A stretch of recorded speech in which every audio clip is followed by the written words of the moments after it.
CAN's future starts with our core.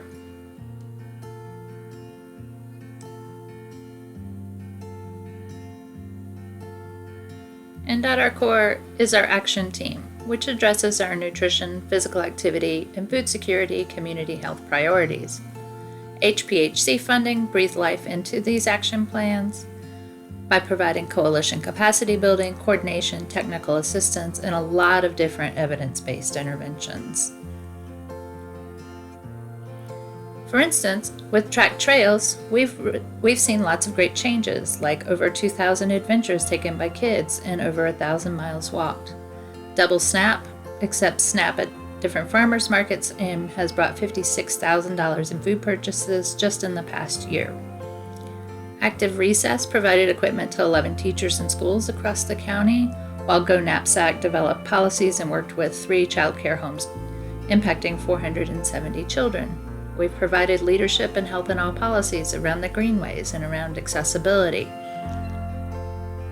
And we've always worked with an eye towards sustainability by demonstrating value in CAN's initiatives. But there are more pillars of sustainability. Beyond value, we have to think about visibility, community engagement, and health in all policies. And this is where my most recent work has come in. Around visibility, we've done a lot of work with the website, the newsletter, the Facebook page, and social media campaigns. And with equitable community engagement, we passed equity guidelines, did Equity Vibe, developed decision-making processes, and we're working on a participatory budget. For health and all policies, this is really about demonstrating how the work we do is good for our local economy. So we've done that by making the economic case for double SNAP.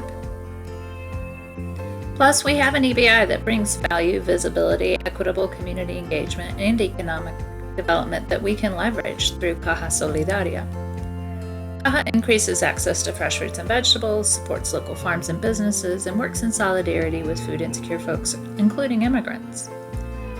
Caja distributed $45,000 in food shares in the past 2 years, including $2,200 in cash donations and $1,400 in free food. So Caja is approved to be a food provider and run a fruit and vegetable prescription program through the Healthy Opportunities pilot. In short, we've been bolstering our core work with the pillars of sustainability and now thinking about a foundation of funding.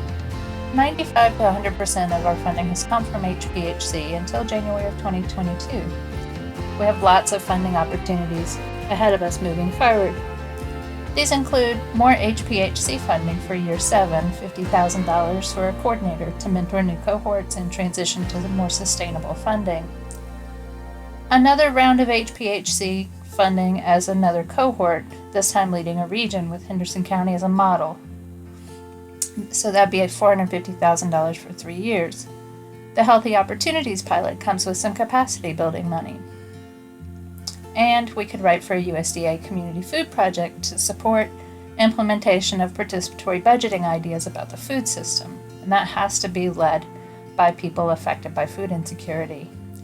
Double SNAP could be funded through American Rescue Plan dollars. And lastly, Resourceful Communities is funding an organizer in our region to promote health, particularly food sovereignty in local economies, with the grant from the Dogwood. And they also have small grants. So that's a lot of different funding opportunities that could build a foundation for our long-term sustainability and our core work in CAN.